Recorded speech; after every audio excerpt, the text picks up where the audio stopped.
முருகா சரணம். நாவில் சரஸ்வதி நற்றுணையாக காக்க காக்க கனகவேல் காக்க. நான் அனிதா பேசுகிறேன், யூகேலேருந்து. எல்லோரும் நல்லா இருப்பீங்க அப்படின்னு நினைக்கிறேன். இன்றைக்கி வாய்ஸ் ஓவர் வீடியோ தான், கொஞ்சம் உடம்பு சரியில்லை. அதனால் இந்த வாரம் 2-3 நாளைக்கு நம்ம வீடியோவில் அப்பியர் ஆக முடியல. இந்த வீடியோவில் ஒவ்வொரு வினாடியும் பயனுள்ளதாக இருக்கும் அப்படின்னு நான் நம்புகிறேன். ஸோ தயவுசெய்து ஸ்கிப் பண்ணாமல் பாருங்கள். இந்த மாதிரி பயனுள்ள வீடியோக்களுக்கு நம்ம சேனலை இப்போயும் சப்ஸ்கிரைப் பண்ணிக்கோங்க. நான் தெரிஞ்சோ தெரியாமலோ ஏதாவது தப்பு பண்ணியிருக்கலாம் அப்படின்னு நினச்சி உள்ளே வந்தவங்களும் இந்த வீடியோ பார்க்கணும். எனக்கு தெரிஞ்சு நான் எந்த பாவமும் பண்ணலை அப்படின்னு நினைக்கிறவங்களும் கண்டிப்பாக இந்த வீடியோ பார்க்கணும். நம்ம மனித பிறவி எடுத்திருக்கோம் அப்படின்னாலே அதுக்கு ஒரே காரணம் நம்ம செய்த பாவங்கள். நம்மளுடைய பாவங்களும் தீவினைகளும் சேர்ந்து எடுத்த ஒரு வடிவம் தான் கர்மா. அந்த கர்மாவை கழிக்க தான் நம்ம பிறந்திருக்கோம். அது நம்மளுடைய கர்மா மட்டும் இல்லைங்க, நம்மளுடைய முன்னோர்கள் செய்த பாவங்களுக்கும் சேர்ந்து நம்ம அனுபவிக்கணும். இதுக்கு என்னோட லைஃப்பை மிகப்பெரிய ஒரு எடுத்துக்காட்டு. என்னுடைய குடும்பம் நல்லது பண்ணுறோன்னு நினச்சி எவ்வளோ தான் பண்ணாலும் எங்களுக்கு நடந்த அந்த அசம்பாவிதங்களுக்கு முன்னோர்களும் நாங்கள் முன்பிறவியில் செய்த பாவங்களும் தான் காரணம் அப்படிங்கிறத தவிர வேறு எந்த காரணமும் இருக்க முடியாது. அதாவது நம்ம சேர்த்து வச்ச கர்மாவை கழிக்கிறதுக்கு இந்த ஒரு பிறவி பத்தாது. ஆனால் எடுத்த இந்த புது பிறவியில் சேர்ந்து நம்ம புதுசாக சில பாவங்களை நமக்கு தெரிஞ்சோ தெரியாமலோ பண்ணிகிட்டே இருப்போம். அப்போது நம்மளோட பாவங்கள் என்ன பண்ணுவோம், அடுத்த பிறவிக்கே எடுத்துகிட்டு போவோம். நம்மளோட பிள்ளைகளுக்கும் பேர பசங்களுக்கும் சேர்ந்து கொஞ்சம் விட்டுட்டு போயிடுவோம். அதனால தான் நம்ம பண்ணுற பாவம் பிள்ளைகளை சேரும் அப்படிங்கிறது அடிக்கடி எல்லோரும் சொல்கிறது. அப்போது நான் பெருசாக எந்த பாவம் பண்ணதில்லை அப்படின்னு நம்ம நினைக்கலாம். நமக்கு தெரிஞ்சு பாவம் அப்படிங்கிறது கொலை, கொள்ளை, கற்பழிப்பு, திருட்டு, இது மட்டும் பாவம் இல்லைங்க. இந்து சமய முறைப்படி நிறைய விஷயங்கள் நம்ம பாவ கணக்கில் தான் வருது. நான் இதை சொன்னேன் அப்படின்னா ஆமாம்மா கண்டிப்பாக நான் பாவம் பண்ணியிருக்கேன் அப்படின்னு நீங்களே ஒத்துக்குவீங்க. ஒன்றும் இல்லை, கோபம், வெறுப்பு, பெருமை, பொறாமை, அடுத்தவனோட பொருளுக்கு ஆசைப்படுறது, அடுத்தவனோட காசுக்கு ஆசைப்படுறது, லஞ்சம் வாங்கிறது, லஞ்சம் கொடுக்கறது, ஒரு பிச்சைக்காரன் காசு கேட்கும் போது காசு வச்சுட்டே இல்லை அப்படின்னு சொன்னால் அது கூட பாவங்க. காரணமே இல்லாமல் சில பேரை ஒதுக்கி வைக்கிறது பாவம், சில பேர்கிட்ட சொல்லி கொடுத்து அவங்ககிட்ட பேச விடாமல் தடுக்கிறது பாவம். இது மாதிரி சொல்லிக்கிட்டே போலாங்க. 100 விஷயங்கள் பாவ கணக்கில் தான் வருது. அதோட அளவுகோல் மட்டும்தான் மாறுது. அந்த அளவுகோல் தகுந்த மாதிரி நம்ம அனுபவிக்க வேண்டிய துன்பங்களோட அளவுகோலும் மாறுது. அதனால தான் நம்ம வாழ்க்கையில் பார்த்திங்கன்னா சில துன்பங்கள் வந்துட்டும் வராத மாதிரி அப்படியே போயிடும், சில துன்பங்கள் வெற்றி செய்யும். அது காரணம் நம்ம பாவக்கணக்கு எந்த அளவுகோல் படி நம்ம எடுத்துகிட்டு வந்திருக்கோம் அப்படிங்கிற பொறுத்து தான். அப்போது இந்த பிறவினால் நம்மளால் அனுபவிக்க முடியாத போது நம்ம பிள்ளைகளுக்கு விட்டு செல்லும்போது நம்மளால் அவர்களும் அந்த துன்பத்தை அனுபவிக்கிறாங்க.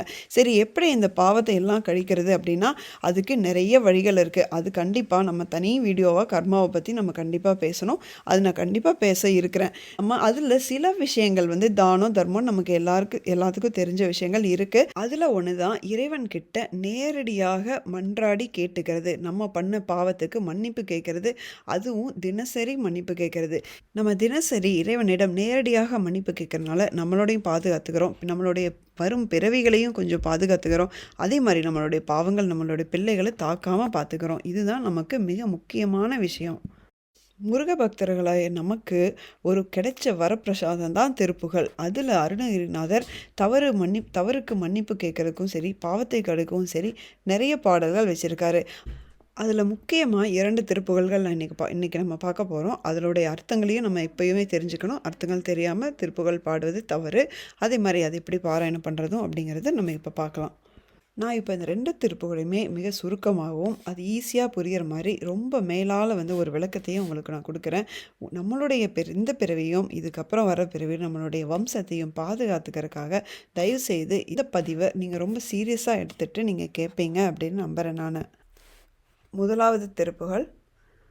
பரியகை பாசம் விட்டெறியும் அக்காலனுள் பயனுயிர் போய் அகப்பட மோகப்படியில் உற்றாரென பலர்கள் பற்றா அடற்பட்டு எரிவிட்டு கூடுவிட்டு அலைநீரிற் பிரியும் இப்பாதகப் பிறவியுற்றே மிக பிணிகளுக்கே இழைத்து உழல்நாயேன் பிழை பொறுத்தாய் என பழுதறுத்து ஆளென பிரியமுற்று ஓதிடப் பெறுவேனோ கரியமை கோலமுற்ற அரியின் நற்றாமரைக்கு அமைவ பற்றாசை அக்கடலோர் முன் கலைவகுத்து ஓதி வெட்பது தொலைத்தோன் இயற்கடவுள் சேவல் கொடியோனென்று அரியனற் பாடலை தெரியும் உற்றோர் கிளைக்கு அருணையிற் கோபுரத்து உறைவோனே அடவியற்றோகை பொற்றடமுலைக்கு ஆசையுற்று அயரும் அச்சேவக பெருமாளே.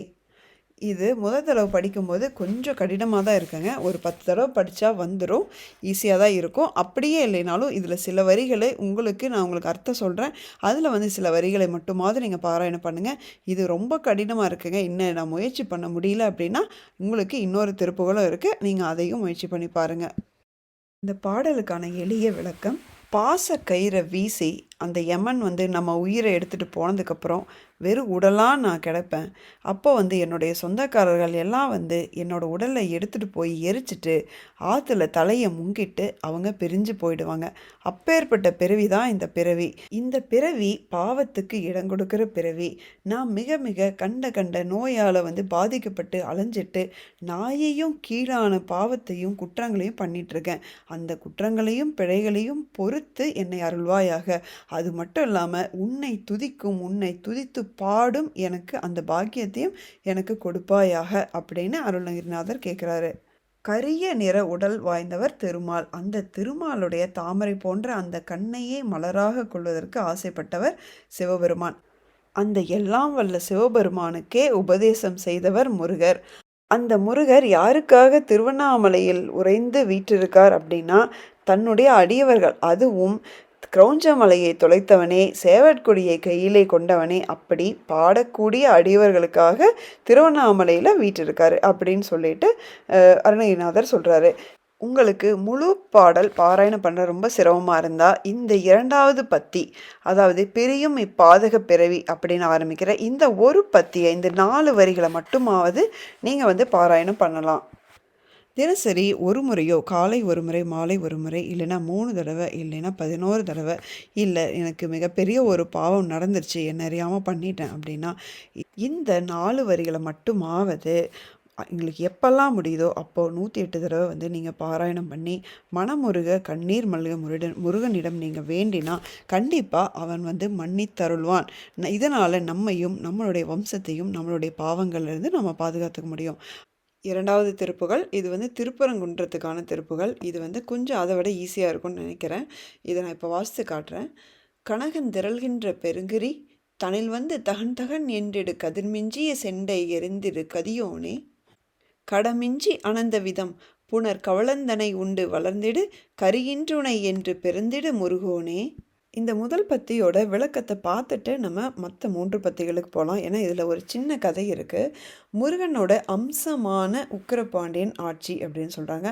உக்கிரபாண்டியன் மன்னனுடைய ஆட்சியில் வந்து வறுமை ரொம்ப அதிகமானதுனால சிவபெருமான் பாண்டியனோட கனவில் தோன்றி, நீ மேருமலையில் போயிட்டு ஒரு பொன் செண்டால நீ அடிச்சேன்னா அந்த மலையே பொன்னாக மாறும் அப்படின்னு கனவில் சொல்கிறாரு.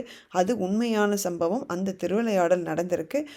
அந்த கதையை வச்சு தான் அருணகிரிநாதர் இந்த பாடலை ஆரம்பிச்சிருக்காரு.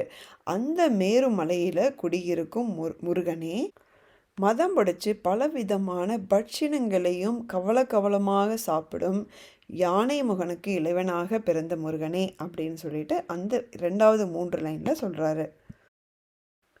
2வது பத்தி: பனகன் துகில்கின்ற திறம்புனை கடல் முன்பு கடைந்த பரம்பரர் படரும் புயல் என்றவர் அன்புகொள் மருகோனே, பல துன்பம் முழன்று கலங்கிய சிறியன் புலையன் கொலையன் புரி பவமின்று கழிந்திட வந்தருள் புரிவாயே. இந்த பத்தியில் டைரக்டாக ஒரு அப்ளிகேஷனை போடுறாரு முருகன்கிட்ட அருணகிரிநாதர். என்ன சொல்கிறாருன்னா, ஆதிசேஷன் மேலே உறங்கிக் கொண்டிருக்கும் பாட்கடலை தாமே கடைந்த பெரும்பொருளும் வானில் கார்முகில் நிறைந்தவருமான திருமாலின் மருமகனே அப்படின்னு 3 லைன்னு சொல்கிறாரு. அடுத்த 3 லைனில் தான் நமக்கு என்ன வேணுமோ அது இருக்குங்க. என்னென்னா, பல துன்பங்களால் மனம் சுழன்று கலங்கி அற்பனும் புலால் உண்ணுபவனும் கொலைகாரனுமாகிய நான் அப்படின்னா நான்வெஜ் சாப்பிட்றது கூட ஒரு பாவம்னு சொல்லி அதையும் லிஸ்ட் பண்ணியிருக்காரு இங்கே. நான் செய்கின்ற இந்த பாவங்கள் எல்லாம் இன்றோடு அழிந்து போக நீ என் முன் தோன்றி திருவருள் புரிய வேண்டும் அப்படின்னு மன்றாடி கேட்குறாரு. இதே தான் நம்மளும் வந்து பாடி முருகன்கிட்ட நம்மளுடைய பாவங்களுக்கு நம்ம மன்னிப்பு கேட்க போகிறோம். இப்போ 3வது பத்தி: அனகன் பெயர் நின்று உளுந்திரி புறமுந்திரி வென்றிட இன்புடன் அழலுந்த நகுந்திரல் கொண்டவர் புதல்வோனே, அடல் வந்து முழங்கிடும் பறை டுடுடுண்டு டுடுடுண்டென அதிர்கின்றிட அண்ட நெறிந்திட வருசூரர். எனக்கு பாவம் இல்லாதவன் என்று பெயர் நிலைத்து நின்று எப்போவும் என்னை சுழன்று திரியும் திருபுரத்தை நான் வெற்றி கொள்ள வேண்டும் அப்படின்னு வேண்டிக் கொண்டு அந்த சிரித்தே எரித்த திறமை கொண்ட சிவபெருமானின் திருக்குமரனை டுடு டுடு என பறை முழங்கும் உலகமே அதிரும்படி கூட்டம் அண்டமெல்லாம் கூட்ட நெரிசலில் தவிக்கும்படி படையெடுத்து வந்த அசுரன் அப்படின்னு சொல்லி இந்த பத்தியை முடிக்கிறாரு. இப்போ கடைசி பத்தி. மனமும் தழல் சென்றிட அன்றவர் உடலும் குடலும் கிழி கொண்டிட மயில் வென்றனில் வந்தருளும் கண பெரியோனே மதியுங்க திருந்தடவும்படி உயர்கின்ற வனங்கள் பொருந்திய வளமொன்று பரங்கிரி வந்தருள் பெருமாளே அப்படின்னு இந்த பாட்டை முடிக்கிறாரு.